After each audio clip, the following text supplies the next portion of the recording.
तो हम बोल दें कि flow of electron takes place from anode to cathode, from anode to cathode. And अगर आपसे डायरेक्शन ऑफ करंट की बात पूछ लेना कि डायरेक्शन ऑफ करंट का नेचर क्या होगा, है ना, करंट का डायरेक्शन क्या रहने वाला है, तो डायरेक्शन ऑफ करंट ना कैथोड से एनोड की तरफ ट्रेवल करता है। इस पॉइंट में कुछ कंफ्यूजन है क्या?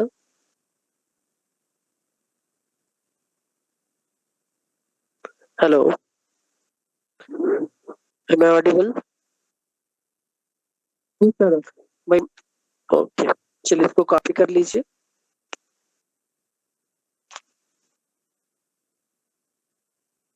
ये कॉपी हो जाए तो एक बार बता दीजिएगा आप मेरे को।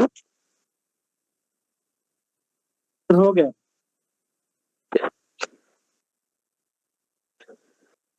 तो नेक्स्ट पॉइंट अपन डिस्कस करने वाले हैं cell potential. Cell potential, cell potential को अपन डिफाइन करते हैं ई सेल से। Cell potential it is denoted by E cell. यहाँ पे ई सेल के लिए ना, हाँ हाँ दिखाएंगे भाई, देख लीजिए एक बार।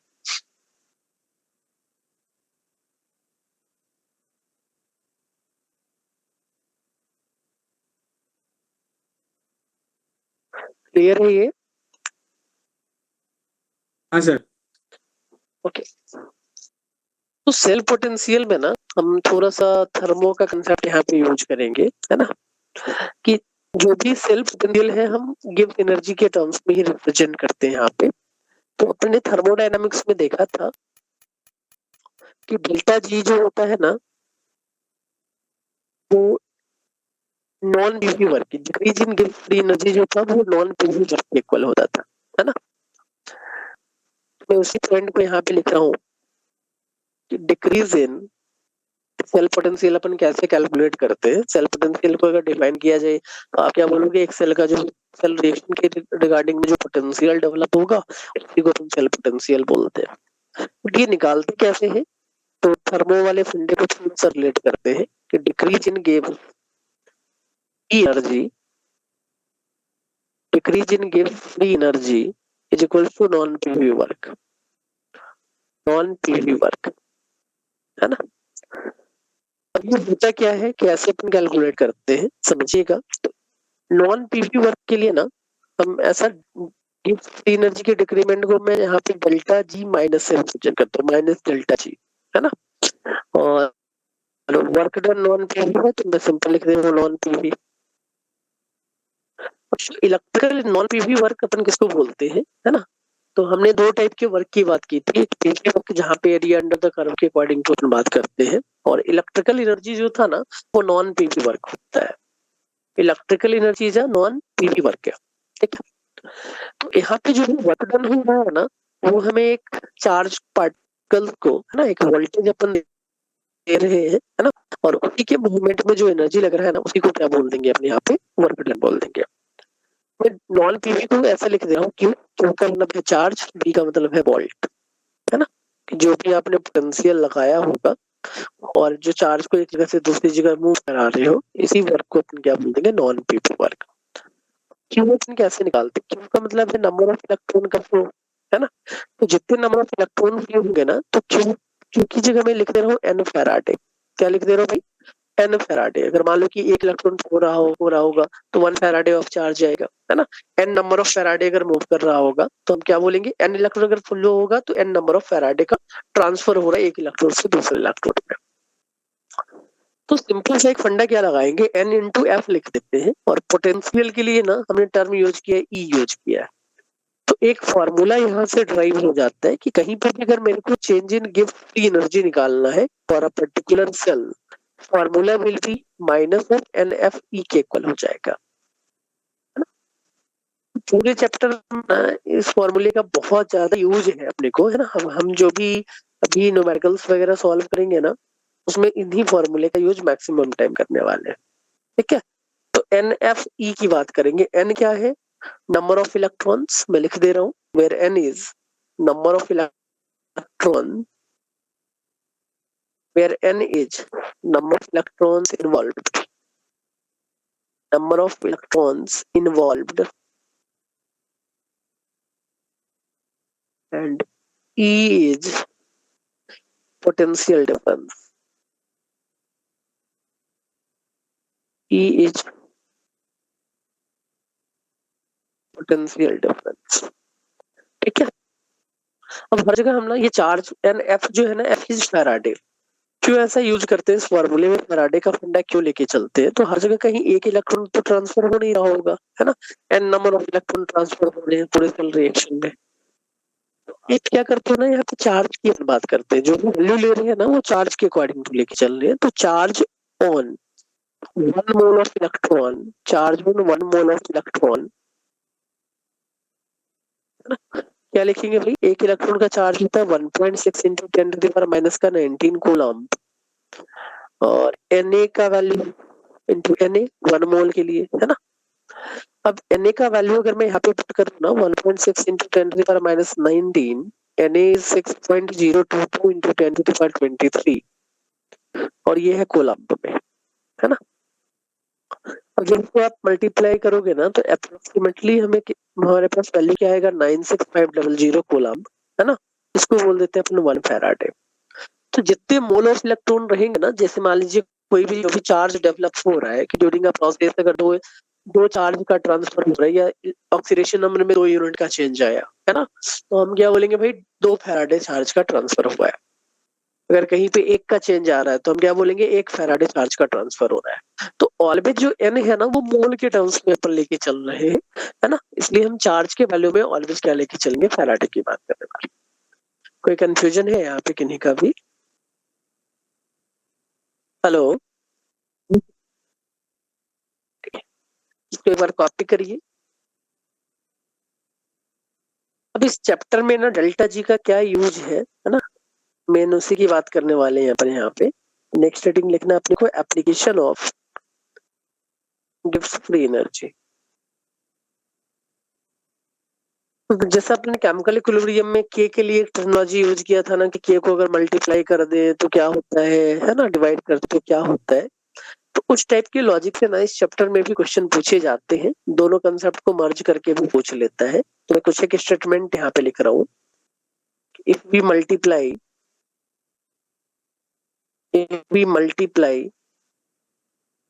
a half cell reaction, if we multiply a half cell reaction by some number,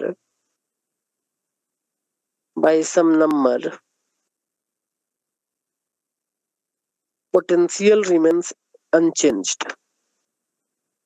Potential remains unchanged. अब ऐसा क्यों होता है, लॉजिक सीखते हैं, है ना। सपोज अगर मान लीजिए मैं कोई एक एग्जांपल लेके चल रहा हूँ जेडन, है ना, ये सॉलिड फॉर्म में था और ये किसी भी एक हाफ सेल रिएक्शन में पार्टिसिपेट कर रहा है, क्या बनाया, Zn+2 aqueous and 2 electron release कर रहा है। इस रिएक्शन के लिए मैं सेल पोटेंशियल को E1 से रिप्रेजेंट करता हूँ और गिब्स एनर्जी में चेंज को अपन डेल्टा G1 लिख दे रहा है। सपोज अगर मान लीजिए कि आपने इसको 3 से मल्टीप्लाई कर दिया या 4 से मल्टीप्लाई कर दिया, है ना, तो 4 से मल्टीप्लाई करने के बाद ये हो जाएगा 4Zns, ये क्या बना रहा होगा भाई, 4Zn+2 एक्वस एंड ये आया होगा 8 इलेक्ट्रॉन। क्लियर है ना। इसके लिए हम अज्यूम कर रहे हैं E2 और ये हो गया डेल्टा G2। ठीक है, तो थर्मो वाले फंडे को फिर से एक बार देखना है ना, समझना है इस पॉइंट को। मैं नोट में यहाँ पे के स्टेटमेंट लिख रहा हूँ कि पूरे थर्मोडायनामिक्स में ना अपने 2 टाइप के फंक्शन की बात की थी। First one is state function and second one path function. तो स्टेट फंक्शन वो फंक्शन होते थे जो इनिशियल और फाइनल पॉइंट पे डिपेंड करता था, है ना, depends on initial and final point. और जितने भी थर्मोडायनामिक फंक्शन थे ना, है ना, उसमें 7 फंक्शन को अपन ने क्या बोला था, state function, P V T, delta U, delta H, delta S and delta जी। दूसरा टाइप का फंक्शन क्या आया था, पाथ फंक्शन। तो पाथ फंक्शन अपने किसको बोला था कि जो पाथ पे डिपेंड करता था, है ना, पाथ डिपेंडेंट।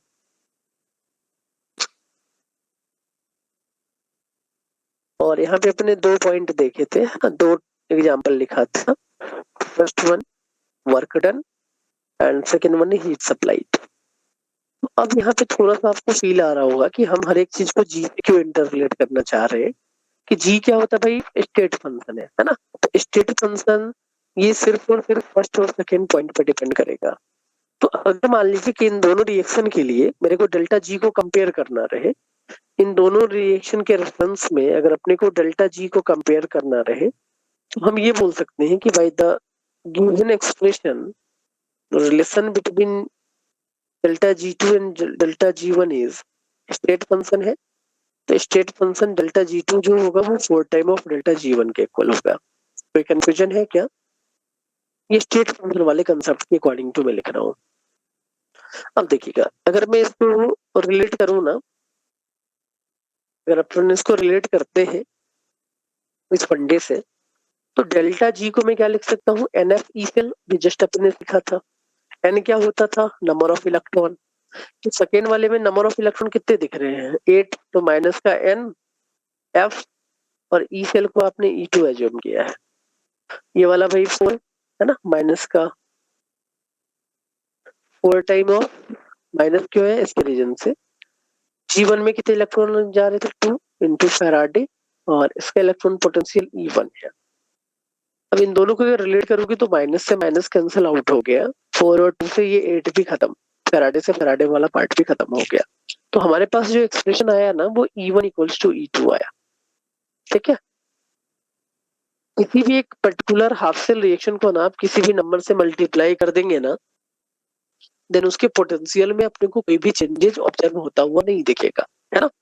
क्यों नहीं होता है, क्योंकि हम डायरेक्टली अपन रिलेट नहीं कर पाते हैं, है ना। तो हर जगह हम ना जी के टर्म्स में चलेंगे। जी क्यों रिलेट कर रहे थे, क्योंकि जी एक स्टेट फंक्शन है ना। तो स्टेट फंक्शन के रीजन से मैंने इसको डायरेक्टली कनेक्ट किया। हमारे पास रिलेशन क्या आया, E1 इक्वल्स टू E2। कोई कंफ्यूजन है यहाँ पे, इस पॉइंट पे कोई कंफ्यूजन आप लोगों का?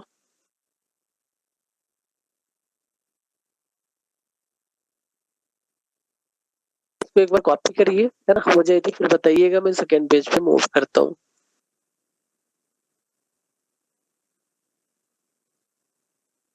कॉपी हो गया।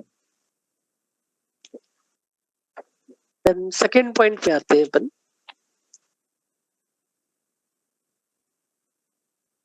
If we reverse a reaction,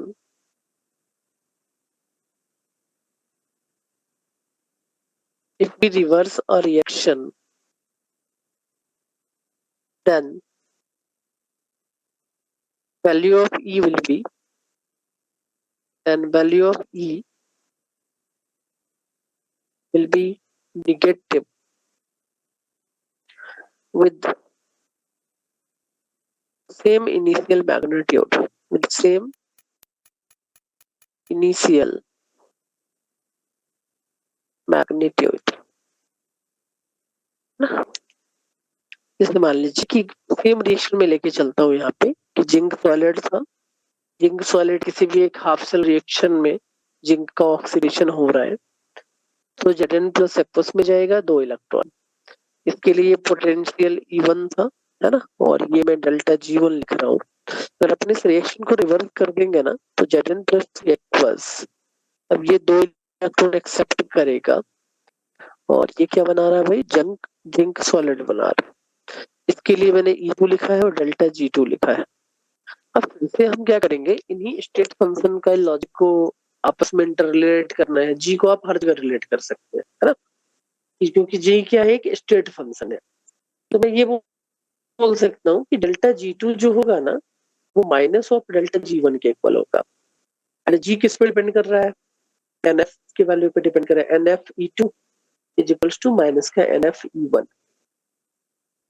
ठीक है, और एक माइनस पहले से लगा हुआ था, तो एक माइनस और यहाँ पे लगाना पड़ेगा अपने को। जो टर्म कैंसल आउट हुआ, n का वैल्यू दोनों जगह सेम है ना? इस कंडीशन में भी 2 इलेक्ट्रॉन दिख रहे होंगे, इसमें भी 2 दिख रहे होंगे। n का वैल्यू दोनों जगह सिमिलर है, तो आप n को कैंसल आउट कर दीजिएगा, n खत्म, है ना? f के वैल्यू को भी हम यहाँ से कैंसल आउट कर देंगे, तो वैल्यू क्या आएगा? E2 is equals to minus of E1। तो यही मैंने लैंग्वेज में लिखाया है और यहाँ पे एक सिंपल से एग्जांपल के थ्रू मैंने इस पॉइंट को एक्सप्लेन भी कर दिया। कोई कंफ्यूजन है क्या? हेलो, यहाँ पे कोई कंफ्यूजन है क्या? नहीं सर। अब अपन ने जो फाइनल रिएक्शन की बात कर रहे थे ना, सेल रिएक्शन, तो ई सेल कैसे निकालते हैं, है ना? सेल पोटेंशियल निकालने के लिए हमें क्या करना पड़ता है? हर जगह ई ऑक्सीडेशन प्लस ई रिडक्शन का फंडा यूज करना पड़ता है। कैसे ये यूज कर रहे हैं, क्यों ये यूज कर रहे हैं, लॉजिक समझिएगा, है ना? जैसे मान लो कि अपने जो दो रिएक्शन दिखा था ना अलग अलग कंटेनर में डेनियल सेल के रिगार्डिंग, मैं उन्हीं रिएक्शन को यहाँ पे लिख रहा हूँ। तो पहला रिएक्शन था अपने ऑक्सीडेशन का, Zn सॉलिड कन्वर्ट हुआ है Zn plus 2 aqueous plus of 2 electron, है ना? इसके लिए लिखा हो मिलेगा आपको E oxidation gives energy will be delta G1।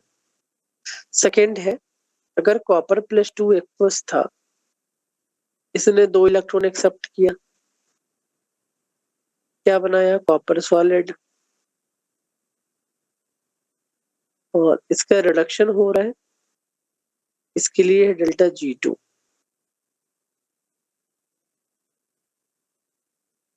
अब देखिएगा, अगर मैं इन दोनों रिएक्शन का फाइनल रिएक्शन लिखूं ना, तो फाइनल रिएक्शन में ये दोनों एक दूसरे को कैंसिल आउट कर रहे होंगे, है ना? क्योंकि ये जितना इलेक्ट्रॉन डोनेट करता है उतने ही इलेक्ट्रॉन यहाँ पे एक्सेप्ट हो रहे होंगे, है ना? सेम नेचर के रिएक्शन से।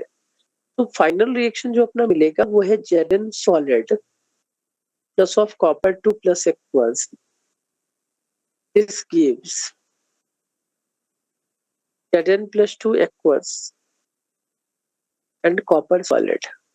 इसके लिए अगर मैं बोल दूं कि ये ई सेल है ना, और डेल्टा जी को मैं G3 से रिप्रेजेंट कर दूं, तो डेल्टा जी को फिर से अपन रिलेट कर सकते हैं, क्योंकि डेल्टा जी क्या था? स्टेट फंक्शन, है ना? डेल्टा जी का वैल्यू कैसे आ रहा है अपने पास? Delta G3 equal to delta G2 plus का डेल्टा G1। तो मैं ये लॉजिक यहाँ पे लगा देता हूँ कि delta G3 is equals to delta G1 plus का डेल्टा G2। अब डेल्टा G3 के लिए क्या बोलेंगे? NF ई सेल, इसके लिए ई सेल अपन ने माना था, ये क्या होगा? NF ई ऑक्सीडेशन और minus of NF E reduction. इनसे माइनस अगर आप कॉमन लेते हो तो हमारे पास क्या आ जाएगा? NF E cell is equals to, अगर माइनस कॉमन लिया आपने तो NF E oxidation, NF E oxidation plus का NF E reduction.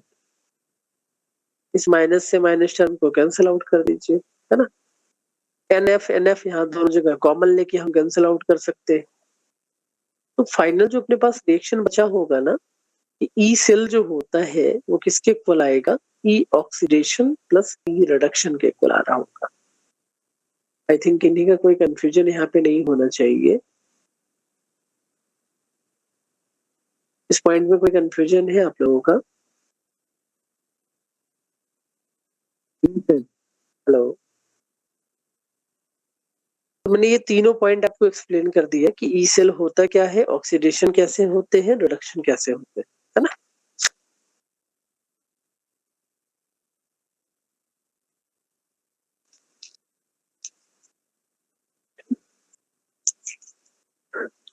Then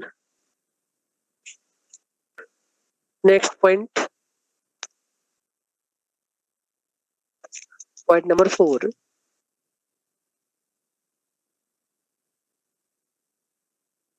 for galvanic cell, for galvanic cell अपन ने ये देखा कि स्पॉन्टेनियस रिएक्शन था तो डेल्टा जी का वैल्यू लेस देन 0 होता है, और हमने ये देखा कि डेल्टा जी जो था ना वो minus of NF E cell के इक्वल था। ये वैल्यू लेस देन 0 कब होगा? जब ई सेल का वैल्यू क्या होना चाहिए? पॉजिटिव होना चाहिए, है ना? तो delta G equals to NF E cell है और ये वैल्यू निगेटिव रखने के लिए हमें ई सेल के वैल्यू को भी क्या लेके चलना है, पॉजिटिव लेके चलना है। तो ये दो कंडीशन है जो जनरली पेपर में आपसे पूछ लेता है कि for galvanic cell what are the condition of Gibbs free energy या change in Gibbs free energy and cell potential. तो अपन को याद ये रखना है कि for galvanic cell delta G must be less than 0 and E cell will be greater than 0। Is there any confusion? नहीं, नहीं है ना भाई? ओके। अब कुछ पॉइंट है जो पॉइंट की अपन बात करते हैं यहाँ पे, है ना? तो मैं इसको नोट में लिखा रहा हूँ, है ना? ये पॉइंट खत्म हो गया। क्वेश्चन को अप्रोच करने के लिए अपन कैसे सॉल्व करते हैं इस टाइप को। मैंने एप्लीकेशन ऑफ डेल्टा जी में 4 पॉइंट लिखा है अपने को, और फिर क्वेश्चन के लिए हमें क्या अप्रोच रखना है ना, ये नोट वाले पॉइंट से चलना, मतलब ये शॉर्टकट है क्वेश्चन को सॉल्व करने का। पहला शॉर्टकट ये होता है, अपने को याद रखना है कि in cell reaction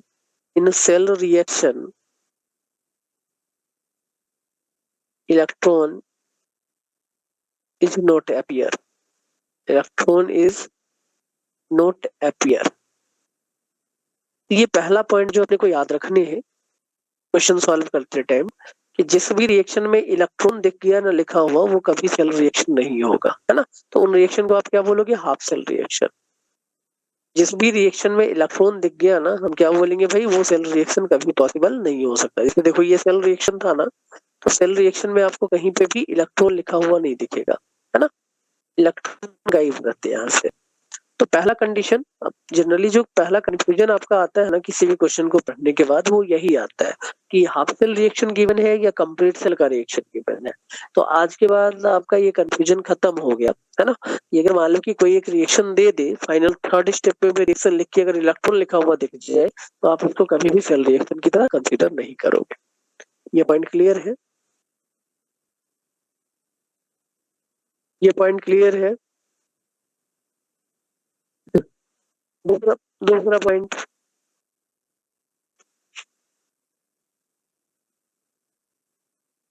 if we get if we get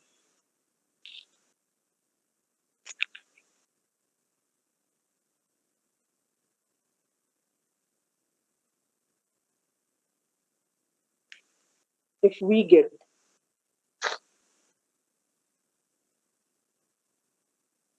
final reaction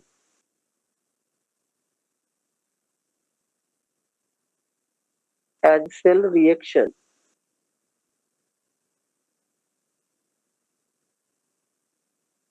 by adding two reaction,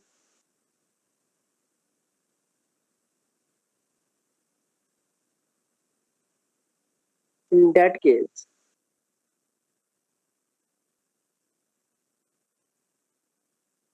E cell is calculated by adding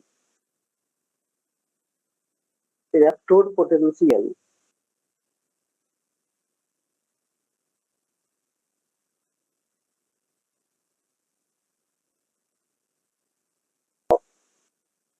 given two reaction, है ना? तो अब हम डायरेक्टली लिख सकते हैं is equals to given reaction, है ना? अगर डेल्टा जी का फंडा आपको अप्लाई कब नहीं करना है, इसका लॉजिक मैंने सिखाया यहाँ पे, कि अगर दो रिएक्शन गिवन रहे और हमें ऐड करने से डायरेक्ट ई सेल मिल गया, है ना? जैसे मान लीजिए इस वाले क्वेश्चन की बात करते हैं, जो ऊपर अपने एग्जांपल लिया था, मैं पॉइंटर का यूज कर रहा हूँ। अगर इस रिएक्शन की बात करें और यहाँ पे हमने दोनों को ऐड करने से क्या मिला? फाइनल रिएक्शन क्या है? सेल रिएक्शन है ना? तो अगर ये सेल रिएक्शन है ना, तो इसका ई जो होगा ना, वो सिंपल ई ऑक्सीडेशन प्लस ई रिडक्शन के इक्वल होगा, है ना? बट यहाँ पे अगर कोई इलेक्ट्रॉन वगैरह आ जाता ना, या मोर देन टू रिएक्शन का फंडा कहीं पे लेके चलते और हमें फाइनल रिएक्शन सेल रिएक्शन नहीं मिलता, देन उस केस में हम ये डायरेक्टली नहीं बोल सकते थे कि E cell will be equal to E oxidation plus E reduction. उस कंडीशन में हमेशा हमें डेल्टा जी के टर्म्स में बात करती है। ये पॉइंट क्लियर है? ये पॉइंट क्लियर है? कॉपी करिए इसको पहले। कॉपी हो जाए तो बता दीजिएगा। हो गया। ओके,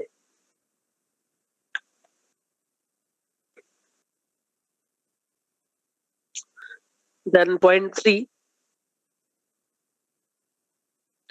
ये भी शॉर्टकट का ही है फंडा। In case of more than two reaction, in case of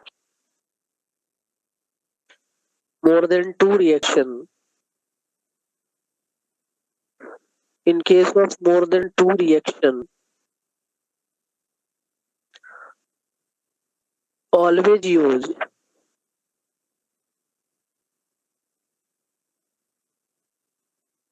delta G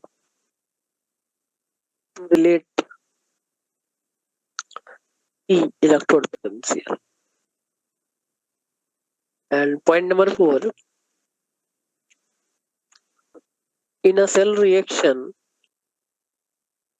in a cell reaction,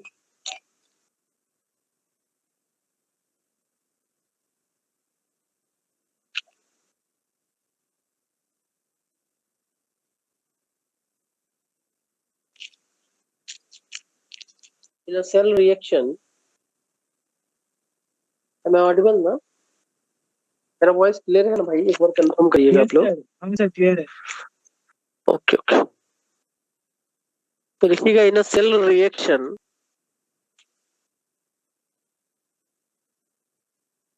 only electron, in a cell reaction only electron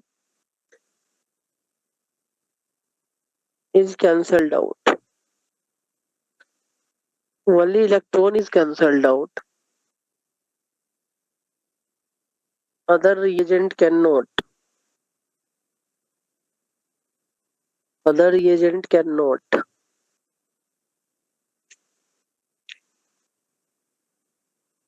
Due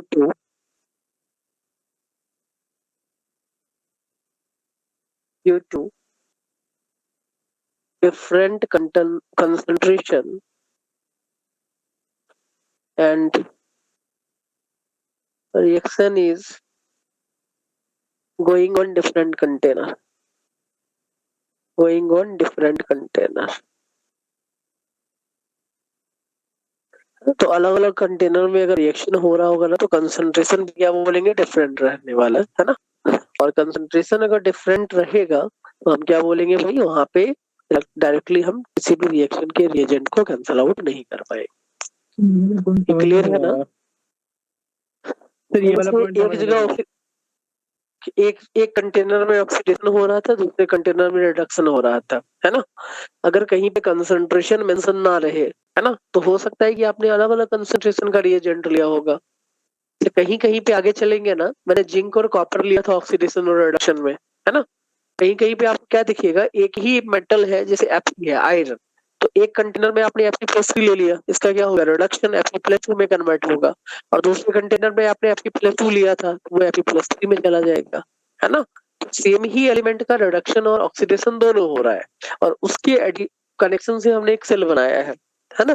तो सेल रिएक्शन में आपको क्या दिखेगा कि Fe+3 plus of Fe+2, this gives Fe+2 and Fe+3। तो आप क्या करोगे? दोनों को दोनों तरफ से कैंसिल आउट कर दोगे। तो ये कैंसिल आउट करना अलाउ नहीं रहता है। ये पॉइंट क्लियर है? अरिजीत, अब समझ में आया? हाँ सर, आ गया। तो ये 4 पॉइंट्स थे जिन पॉइंट के बेसिस पे हम क्वेश्चंस वगैरह सॉल्व करते हैं। तो अगर आपने इसको कॉपी कर लिया है, देन हम कुछ क्वेश्चंस की तरफ मूव करते हैं, है ना। एक पॉइंट और याद रखना इसको, एक पॉइंट और, पॉइंट नंबर 5 में लिख देता हूँ। इसमें 5 स्टार लगा रहा हूँ, ये याद ही रखना है आपको, नहीं तो हर जगह क्वेश्चन गलत हो जाएगा। ये मैं ये पहचानने के लिए बता रहा हूँ कि आप कैसे पहचानोगे कि किसका ऑक्सीडेशन किसका रिडक्शन होने वाला है ना। तो E oxidation means oxidation potential and reduction potential जो होता है ना, मे बी नेगेटिव, ये नेगेटिव हो सकता है। E oxidation E reduction may be negative, but E cell is always positive, but E cell is always positive, है ना। रिडक्शन पोटेंशियल और ऑक्सीडेशन पोटेंशियल इंडिविजुअल एलिमेंट के नेचर पर डिपेंड करता है ना। तो ये निगेटिव हो सकता है, बट हमें सेल पोटेंशियल जो है ना, वो अगर सेल पोटेंशियल अगर आप निगेटिव ले लोगे तो डेल्टा जी का वैल्यू क्या हो जाएगा, पॉजिटिव। तो रिएक्शन स्पॉन्टेनियस नेचर का नहीं होगा, है ना। तो फिर हम उसको डिफाइन ही नहीं कर पाएंगे। तो ये लॉजिक हमेशा याद रखना।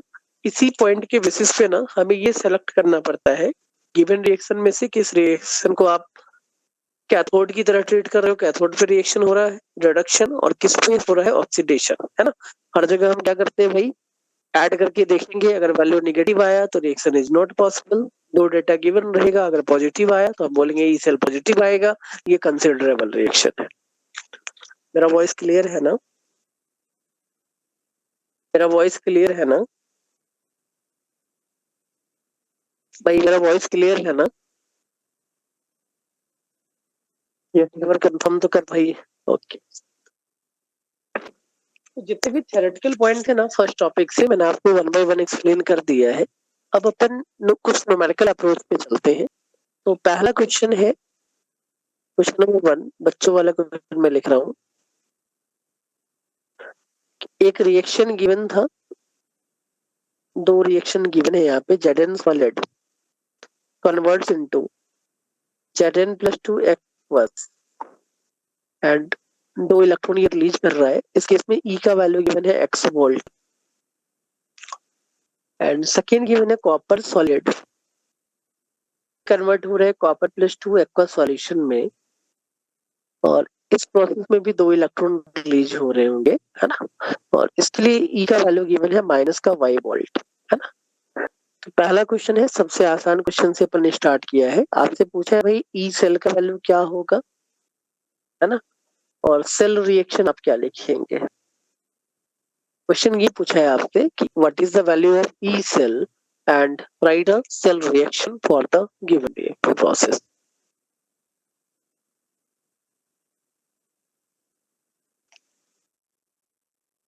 तो ई सेल x+y होगा। ई सेल x+y होगा, है ना।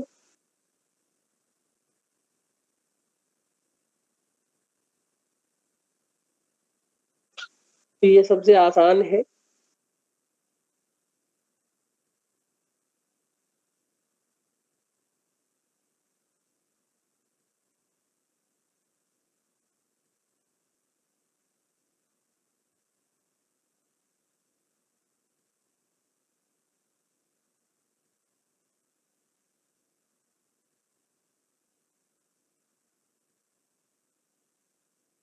अरे एक बार ट्राई, सबका आंसर आ ही गया होगा, है ना। तो मैं लिख रहा हूँ भाई, ई सेल का जो वैल्यू आया होगा ना आपका, हम कैसे इस रिएक्शन को लिखे होंगे, Zn प्लस, है ना, Zn+2 Cu2 प्लस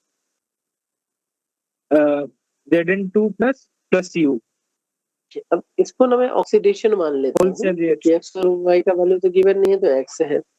और इसको आपको उल्टा करना पड़ेगा, है ना। Cu+2 एक्वस प्लस का 2 electron, this gives Cu solid. क्योंकि सेल रिएक्शन के लिए ना हम क्या करना है, इलेक्ट्रॉन कैंसिल आउट होने चाहिए, है ना। अब इसको उल्टा किया है तो ई के वैल्यू को भी मैं पॉजिटिव लिख देता हूँ, है ना। अब देखिएगा, इससे ये वाला पार्ट कैंसिल आउट हो, सेल रिएक्शन मिला होगा ना, वो कुछ ऐसा दिख रहा है। Zn सॉलिड प्लस का copper+2 aqueous, this gives Zn+2 aqueous plus of copper solid. और इसके लिए हमें ये फाइनल रिएक्शन सेल रिएक्शन मिला है। तो अगर सेल रिएक्शन कहीं पे मिल जाए तो सिंपल हम इसको ऐड कर देते थे, तो ई सेल का वैल्यू क्या होगा, x+y के इक्वल हो जाएगा। कोई कंफ्यूजन है क्या। तो पहला क्वेश्चन सबसे आसान सा क्वेश्चन मैंने आपको दिया है। सेकंड क्वेश्चन की अपन बात करेंगे। सेकंड क्वेश्चन गिवन है, U+2 का एक्वस सॉल्यूशन था, आपने इसमें 2 इलेक्ट्रॉन ऐड कर दिया है, ये बना रहा है कॉपर, और for this process cell potential is E1, sorry, electrode potential is E1 and change in Gibbs energy का वैल्यू दिया हुआ है डेल्टा G1। एक और रिएक्शन लिखा हुआ है कि अगर कॉपर सॉलिड है ना, ये एक प्रोसेस में पार्टिसिपेट करता है, कॉपर प्लस और एक इलेक्ट्रॉन रिलीज कर रहा है। इसके लिए वैल्यू है E2 और ये वैल्यू है डेल्टा G2। एंड इन दोनों को जब अपन ऐड कर रहे हैं तो मेरे पास एक फाइनल रिएक्शन भी गिवन है डेटा। इस U plus 2 this gives U plus, and for this process the value of electrode potential is E3 and gives free energy delta G3। Then आपसे क्वेश्चन ये पूछ रहा है कि E3 का वैल्यू क्या होगा, है ना, what is the relation between E3 E1 and E2। आपको फाइंड करना है relation between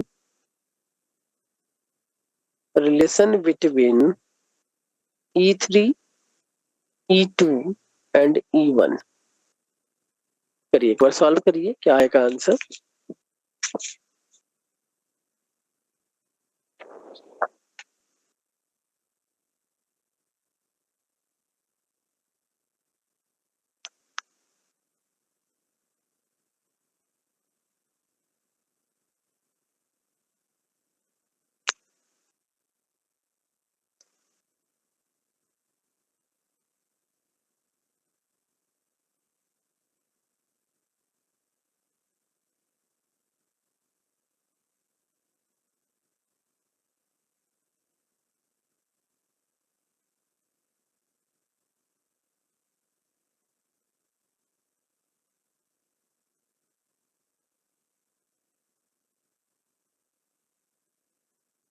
equal to E2 plus 2F1, 2E1. क्या फिर से बोलिए। हेलो, हाँ बोलो रिजीत भाई, क्या है answer. E3 equal to E2 plus 2E1. सही है, E3 equals to E2 plus का 2E1 करेक्ट है। अब देखिएगा यहाँ पे अपन कैसे बोलेंगे कि जो लास्ट रिएक्शन है ना वो सेल रिएक्शन नहीं है ना। क्यों सेल रिएक्शन नहीं है, क्योंकि इसमें इलेक्ट्रॉन दिख गया। तो डायरेक्टली हम यहाँ पे ऐड नहीं कर पाएंगे कि E3 equals to E1 plus E2 होना चाहिए। बट डेल्टा जी जो होता है ना वो स्टेट फंक्शन है, हम डेल्टा जी को तो डायरेक्टली रिलेट कर सकते हैं कि डेल्टा G3 का जो वैल्यू है ना वो delta G1 plus delta G2 के इक्वल होगा, है ना। अब डेल्टा जी क्या था, माइनस का NF सेल, तो लास्ट वाले में n का वैल्यू 1 है, एक इलेक्ट्रॉन NF, ई सेल का वैल्यू E3 था, E2 में भी एक इलेक्ट्रॉन पार्टिसिपेट कर रहे हैं NFE2। और यहाँ पे क्या हो जाएगा, माइनस ऑफ G1 में 2 इलेक्ट्रॉन थे तो मैं यहाँ पे 2 लिख दे रहा हूँ, E1 और minus of 1FE2। Minus common लेके कैंसिल आउट कर देते हैं तो E3 का वैल्यू क्या आ गया, 2E1 प्लस का E2 आ गया होगा। आई थिंक ये पॉइंट क्लियर होगा आप लोगों का, है ना। नेक्स्ट पॉइंट से मूव करते हैं अपन। सबने कॉपी कर लिया ना, सबने ये भाई कॉपी कर लिया है ना, एक बार कंफर्म करिएगा आप लोगों ने इसको कॉपी कर लिया हो ना। चलिए डन, नेक्स्ट क्वेश्चन लिखना है कि 3 डेटा गिवन है, Fe प्लस 3 से Fe प्लस 2 में कन्वर्ट हो रहा है और इसके लिए 1 वोल्ट इलेक्ट्रोड पोटेंशियल लग रहा होगा। Electrode potential of Fe plus 2 to Fe के लिए 0.75 वोल्ट का पोटेंशियल लग रहा होगा, है ना। देन आपसे क्वेश्चन ये पूछा है कि E अगर Fe प्लस 3 से Fe में कन्वर्ट होगा देन इस कंडीशन में E का वैल्यू क्या होना चाहिए। ट्राई करिए एक बार।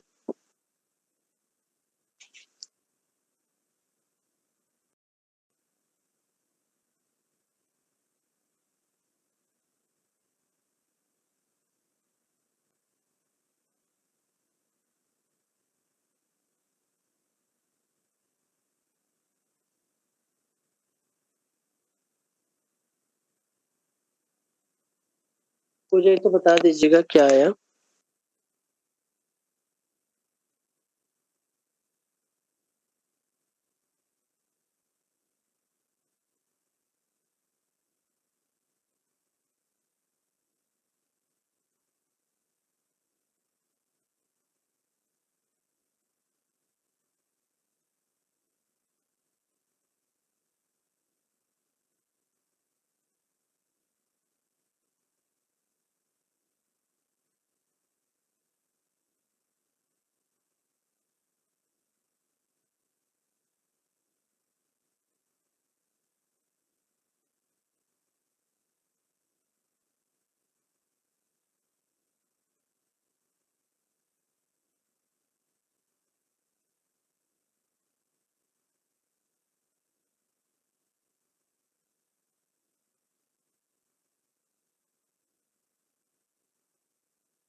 आंसर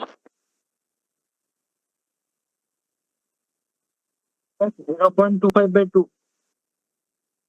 क्या क्या, फिर से बोलिएगा। माइनस 0.25/2. माइनस माइनस तो आता नहीं भाई 0. पोटेंशियल। माइनस कहीं मिस्टेक किए हो, एक बार फिर से चेक करो। मैग्नीट्यूड सही है 2.5/3,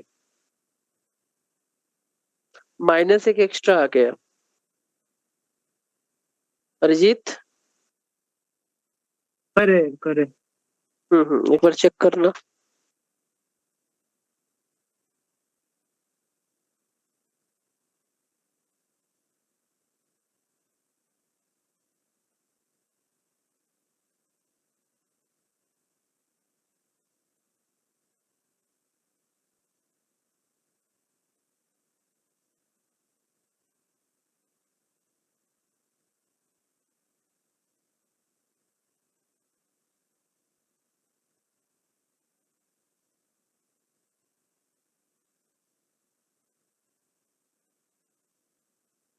पॉजिटिव आएगा. पॉजिटिव आया होगा। कैसे सॉल्व किए होंगे, 3 रिएक्शन लिखना है अपने को, है ना, जो गिवन है ना उसके अकॉर्डिंग टू अपन लिखते हैं। तो पहला Fe+3 अगर Fe+2 में कन्वर्ट हुआ है, डेट मीन्स आपने इसमें एक इलेक्ट्रॉन ऐड किया था, कन्वर्ट हो गया Fe+2 में।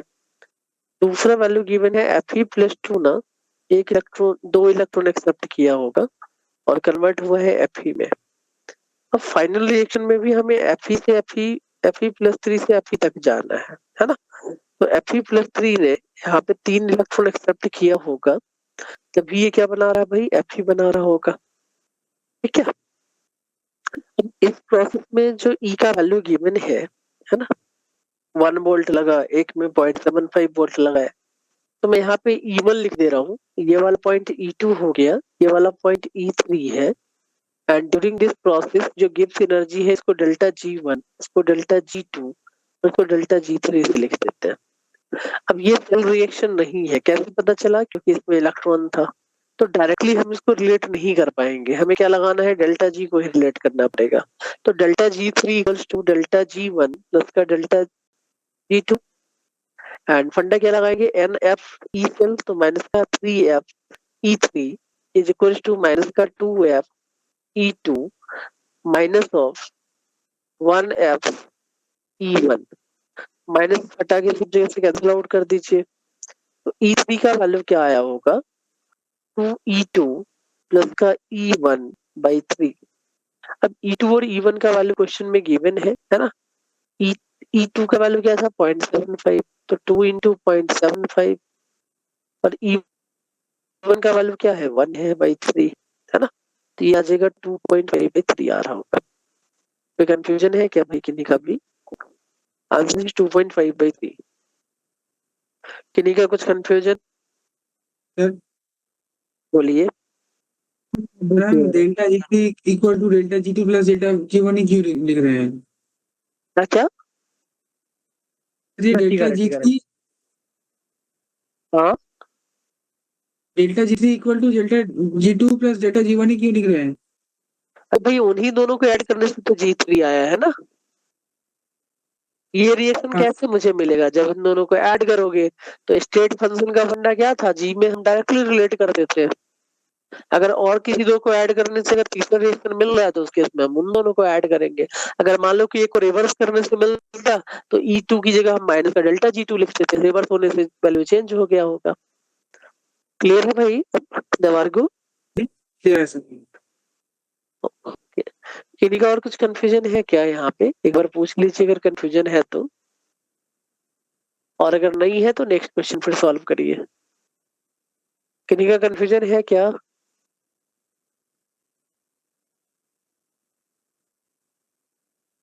हेलो, किसी का कंफ्यूजन है क्या?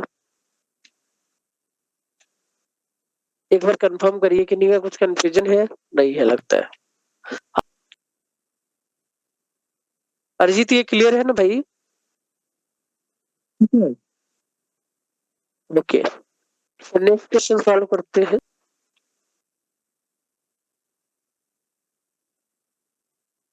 नेक्स्ट क्वेश्चन है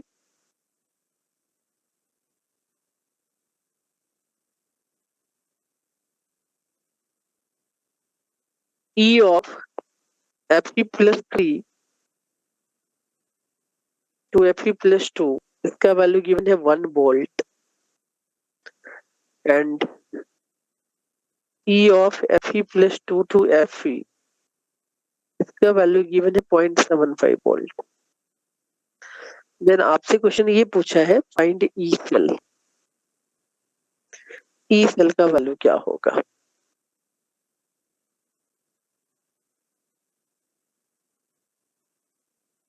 ई सेल का वैल्यू क्या होगा?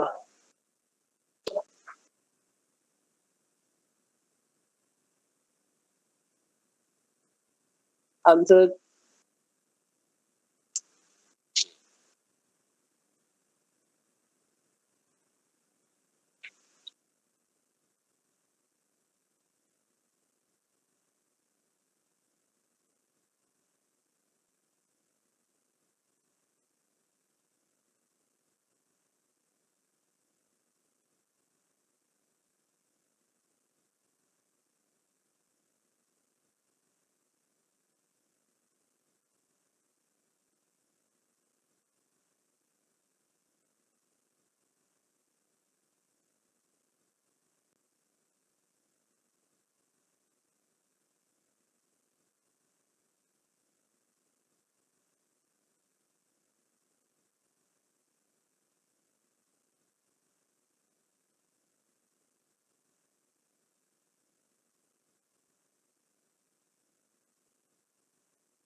तो इस बार 0.25 आएगा। 0.25 इज करेक्ट आंसर।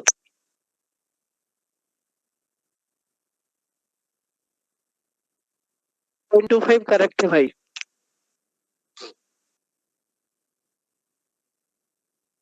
तुम्हारे को तेरा क्या है भाई? माइनस में 0.25 आ रहा है।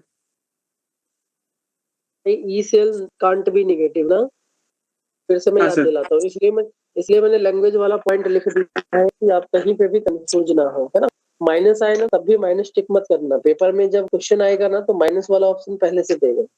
देखिए इस क्वेश्चन का ऑप्शन क्या क्या बना के देगा। एक तो माइनस का 0.25, दूसरा ऑप्शन दे देगा 1.75। ये दो दो ऑप्शन तो देंगे ही देंगे आपको कंफ्यूज कर, है ना। देन एक सही ऑप्शन देगा, एक कुछ और लिख के देगा। अब हर जगह ना अपने को प्रोसेस फॉलो करनी है, जो अपना प्रोसेस है ना उसी के अकॉर्डिंग तो चलेंगे। अब अगर मैं इसका एक रिएक्शन लिखूं ना, Fe+3 से +2 में जा रहा है और Fe+2 से Fe में जा रहा होगा, ठीक है। तो अगर मैं इसको ले लूं रिडक्शन और इसको ले लूं ऑक्सीडेशन, सिंपल फंडा पर लेके चलते हैं, है ना।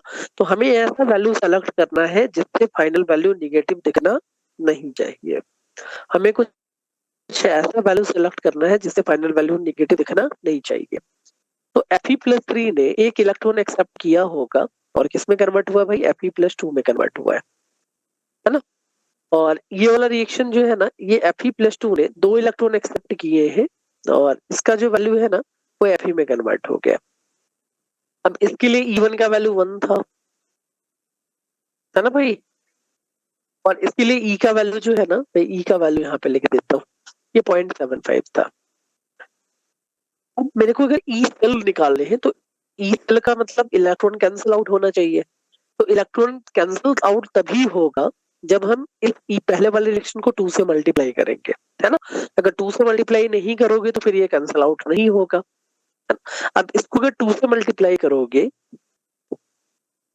अगर इसको मैं 2 से मल्टीप्लाई करता हूँ तो इस रिएक्शन को 2 से मल्टीप्लाई करके फिर हम उसके अकॉर्डिंग टू रिएक्शन लिखने वाले हैं, है ना। तो देखिएगा, तो मैंने पहले वाले रिएक्शन को क्या मान लिया है, ये रिडक्शन है, क्या है भाई ये ई रिडक्शन, ऐसे समझ लेते हैं इसको कि हमने उसको कैथोड पे रिएक्शन करा दिया है। कैसे कैथोड पे करवाए, अगर वैल्यू निगेटिव आता तो हम बोलेंगे ये एनोड है, उल्टा हो जाएगा, है ना। ये मैं एज्यूम कर रहा हूँ कि ये एनोड पे है। अगर पॉजिटिव नहीं आया वैल्यू तो बोलेंगे गलत है अपना वैल्यू। तो Fe+3 ने एक इलेक्ट्रॉन लेके Fe+2 बनाया है। एंड सेकेंड केस में मैं इस रिएक्शन को रिवर्स कर दे रहा हूँ, एनोड लेंगे तो एनोड पे ऑक्सीडेशन होगा, है ना। तो एनोड के लिए मैं Fe+ ये Fe गिव्स ऐसे लिखेंगे, 2 इलेक्ट्रॉन मुझे रिप्रेजेंट करना है। Fe gives Fe+2 and 2 electrons। इस रिएक्शन को मेरे को 2 से मल्टीप्लाई करना है ना। मल्टीप्लाई करने से E के वैल्यू पे कोई भी इफेक्ट नहीं पड़ता था। तो ER का वैल्यू अभी भी 1 ही रहेगा, EO का वैल्यू 0.75 था। अब ये माइनस का 0.75 हुआ क्योंकि रिएक्शन को आपने क्या कर दिया था, रिवर्स कर दिया। EO का वैल्यू है माइनस का 0.75। अगर आप इन दोनों रिएक्शन को अगर आप इक्वेट करते हो, ऐड कर रहे हो, तो क्या क्या टर्म कैंसल आउट हो रहा है, थोड़ा सा ये देखते हैं। एक ही टर्म कैंसिल आउट होता हुआ दिखेगा, इलेक्ट्रॉन, है ना। हम क्या लिखेंगे यहाँ पे, Fe+3 plus of Fe this gives Fe+2 sorry 2Fe+2 plus का Fe+2, है ना। रिडक्स होता हुआ दिखना चाहिए आपको, तो यहाँ दिख रहा होगा रिडक्स होता हुआ, ये रिडक्शन है और इस केस में ऑक्सीडेशन हो रहा है। और फाइनल रिएक्शन के लिए ना हम बोल देते हैं ई सेल, ये भी निकालना है।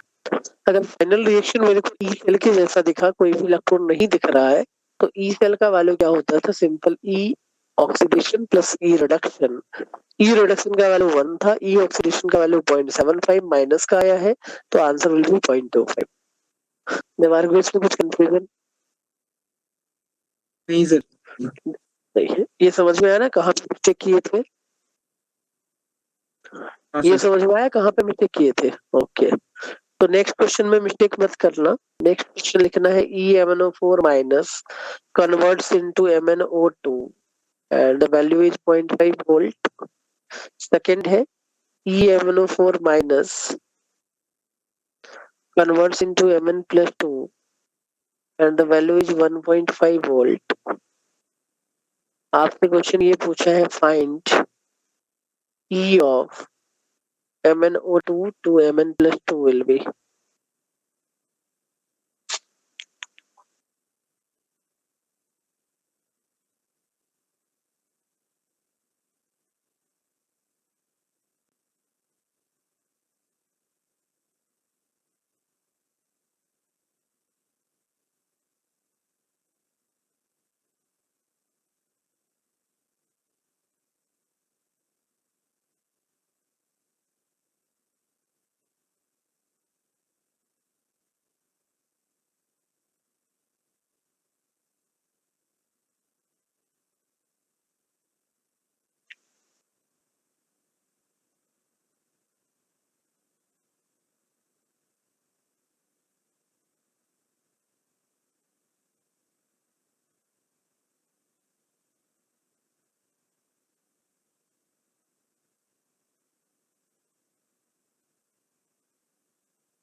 आंसर अरिजीत भाई, आंसर कर रहे हो सॉल्व? कर लीजिए क्या।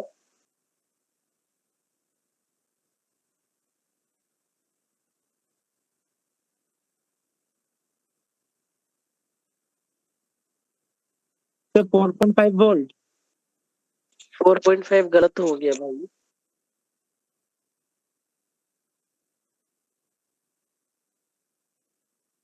4.5 गलत हो गया है। 0.5। 0.5 भी गलत हो गया भाई।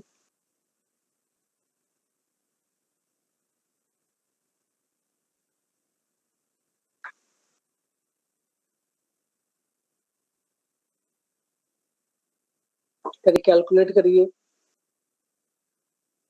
एक बार फिर से प्रोसेस पे फोकस करिए, गलती मत नहीं करना है, बहुत आसान सा चैप्टर है। जो मैंने सिखाया 1 बाय 1 वही सीक्वेंस फॉलो करना है, कभी भी गलत नहीं होंगे आपके। इलेक्ट्रोकेमिस्ट्री के क्वेश्चन देख के लगते हैं बहुत आसान है ना, बट जब सॉल्व करोगे ना तो सिली मिस्टेक कर देते हो आप लोग। सिली मिस्टेक नहीं करना है। और जैसे अभी है ना, आप लोग सिली मिस्टेक कर रहे हो। एक बार फिर से क्रॉस चेक करिए। 1। 1 भी गलत हो गया भाई। क्रॉस चेक करिए फिर से। रिडॉक्स वाले पैटर्न में मेरे को लग रहा है गलती कर रहे हो। ऑक्सीडेशन नंबर का फंडा याद है ना? ऑक्सीडेशन नंबर का फंडा याद है ना भाई? उसमें तो गलत नहीं कर रहे हो ना आप लोग?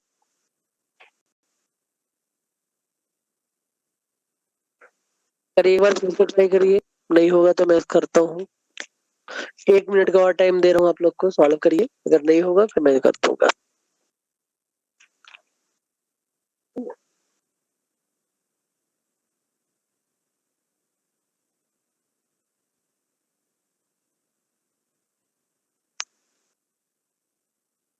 एक अटेम्प्ट और लीजिए, सही आना चाहिए सबका, है ना? इस अटेम्प्ट में अगर सही नहीं आया ना तो फिर मैं सॉल्व करूंगा। ट्राई करिए। 6 वोल्ट। 6 वोल्ट भी गलत हो गया भाई, है ना? लास्ट ऑप्शन है ना, 3 ऑप्शन आए, तीनों गलत आए हैं। फोर्थ ऑप्शन देखते हैं क्या आएगा।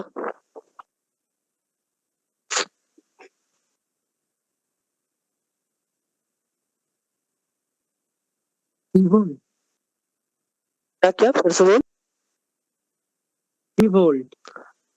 3 वोल्ट इज करेक्ट आंसर। ये फोर्थ अटेम्प्ट में आंसर सही आया है ना? चलिए, कहाँ पे आप लोग सिली मिस्टेक किए हैं थोड़ा सा चेक करते हैं, क्रॉस चेक करते हैं। ज्यादा थोड़ा बहुत सिली मिस्टेक ही किए होंगे, पता है हमने, है ना? तो मैं हर एक रिएक्शन को ना लिख दे रहा हूँ, देखना। जैसे MnO4 माइनस है ना, ये भाई किस में कन्वर्ट हुआ है? MnO2 में कन्वर्ट हुआ है। तो MnO2 में जो Mn का ऑक्सीडेशन स्टेट है वो +4 है ना। यहाँ पे है भाई +7। तो ये कितने इलेक्ट्रॉन एक्सेप्ट किया होगा? 3 इलेक्ट्रॉन एक्सेप्ट किया था, है ना? सेकेंड रिएक्शन की अगर बात करें तो सेकेंड रिएक्शन में MnO4 माइनस जो है ना, वो कहाँ कन्वर्ट हो रहा है भाई? Mn+2 में कन्वर्ट हो रहा है। तो यहाँ पे ऑक्सीडेशन स्टेट क्या दिख रहा होगा आपको? +7, सॉरी, +7 तो +2 में डेट मींस ये 5 इलेक्ट्रॉन एक्सेप्ट कर रहा होगा। और तीसरा रिएक्शन जो गिवन है ना, मैं वो भी लिख ले रहा हूँ, देखना। MnO2, और MnO2 कहाँ कन्वर्ट हो रहा है? Mn+2 में कन्वर्ट हो रहा है। ठीक है, तो ये +4 से कहाँ जा रहा है? +2 में। डेट मींस इस प्रोसेस में 2 इलेक्ट्रॉन यूज हुआ होगा। अब मेरे को क्या चाहिए? थर्ड रिएक्शन चाहिए with help of first and second. तो मैथमेटिकल एक्सप्रेशन के टर्म्स में अपन हर बार सोचेंगे, है ना? अगर 3 इक्वेशन है और हमें एक फाइंड आउट करना है, तो in each and every cases ना हमें मैथमेटिकल एक्सप्रेशन के टर्म्स में ही सोचना है। पहले वाले के लिए रिएक्शन E1 गिवन है, अगर मान लो इसको E1 बोलता हूँ, E1 का वैल्यू क्वेश्चन में गिवन है 0.5, E2 का वैल्यू गिवन है 1.5, और आपसे ये पूछा है E3 का वैल्यू क्या होगा, है ना? क्योंकि यहाँ पे इलेक्ट्रॉन है तो मैं E3 बोलूंगा, E सेल नहीं लिख सकता। और जब भी अगर कहीं पे कुछ एडिशन वगैरह आना तो हमें डेल्टा जी के टर्म्स में ही चलना रहता है। अब मेरे को थर्ड रिएक्शन लाना है, तो थर्ड रिएक्शन का रिएक्टेंट साइड क्या दिख रहा होगा? MnO2।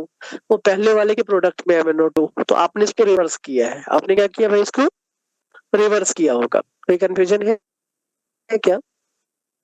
एंड दूसरे में ना हमने इसको ऐड कर दिया, सिंपल देखिएगा, रिवर्स करके दूसरे में ऐड कर दीजिए, है ना। रिवर्स करने से MnO2 उधर चला गया, दोनों कैंसिल आउट हो गए, इलेक्ट्रॉन भी क्या बचा, 2 बचा होगा, MnO2 Mn+2 में कन्वर्ट हो गया। तो पहले वाले रिएक्शन को अगर हम रिवर्स करेंगे, है ना, पूरा प्रोसेस क्या है ना, इसको अगर मैं इक्वेशन नंबर 1 एज्यूम कर लेता हूँ, ये इक्वेशन नंबर 2 है, तो इक्वेशन ये जो 3 है ना, इक्वेशन नंबर 3 ऑब्जर्व करने के लिए हमने फंडा क्या लगाया है, तो रिवर्स ऑफ 1 या आप ऐसे बोल सकते हो 2 माइनस का रिवर्स ऑफ 1 विल गिव्स 3। किन्हीं का कुछ कंफ्यूजन है क्या, भाई? हेलो, और एक बार बोल दो हाँ या ना। तो मैं डेल्टा G3 अगर लिखूं ना यहाँ पे कि गिव फ्री एनर्जी में चेंज का आया होगा, है ना, तो डेल्टा G3 का वैल्यू यहाँ पे क्या लिखेंगे, ये G2 माइनस का G1 है, आपने माइनस किया है ना, तो G2 माइनस का G1 हो गया होगा। और इसमें आपने वैल्यू रिवर्स कर दिया है, तो रिवर्स के अकॉर्डिंग टू ही हम वैल्यू लिखने वाले हैं। G3 के लिए अपन क्या लिखेंगे, 2 इलेक्ट्रॉन का इन्वॉल्वमेंट है, तो 2F लिख नहीं रहा हूँ या लिख ही दे रहा हूँ, ये तो आप लोग कंफ्यूज होंगे, ये E3 था। G2 के केस में 5 इलेक्ट्रॉन अपने यूज किए, तो माइनस का 5F, ये क्या होगा, E2, है ना। कोई कंफ्यूजन है क्या यहाँ पे? और माइनस ऑफ, एक और माइनस लगेगा, 3FE1।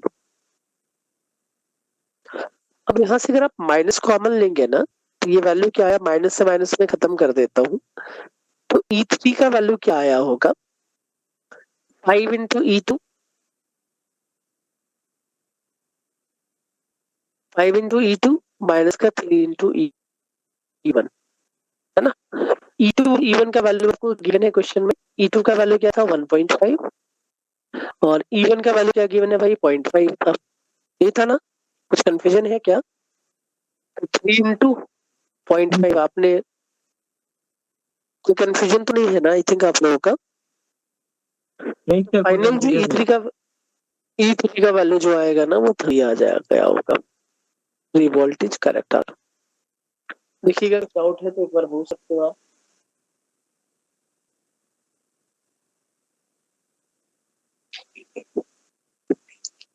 ये पॉइंट क्लियर है ना? इसको हाँ कॉपी सर। करिए एक बार, जिनसे नहीं हुआ था। इसके आगे ना फिर नेक्स्ट क्लास में करेंगे सैटरडे को, तो सैटरडे और संडे की क्लास में ना हम लास्ट इक्वेशन तक ऑलमोस्ट पहुंच जाएंगे। नेक्स्ट क्लास में मैं पहले कुछ प्रॉब्लम सॉल्व करवाऊंगा आपको, प्रैक्टिस, देन अपन कंस्ट्रक्शन ऑफ हाफ सेल देखेंगे, देन डेल्टा जी के इक्विलिब्रियम और ई का रिलेशन देखना है ना, और सेल को कैसे रिप्रेजेंट करते हैं, है ना, सॉल्ट ब्रिज क्या होता है, ये सब फंडा अपन नेक्स्ट क्लास में देखने वाले हैं अपन। तो सैटरडे की क्लास में ये सब डिस्कस करके अपन संडे की क्लास में ना ट्राई करेंगे कि लास्ट क्लास में इलेक्ट्रोलाइटिक सेल स्टार्ट करते हैं। क्लियर है भाई? सैटरडे को टेस्ट लेंगे आप?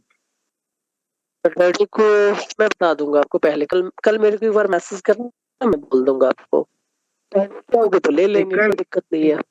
हिसाब से आज को पढ़ेंगे थोड़ा सा, पढ़ लेना ना, तो मैं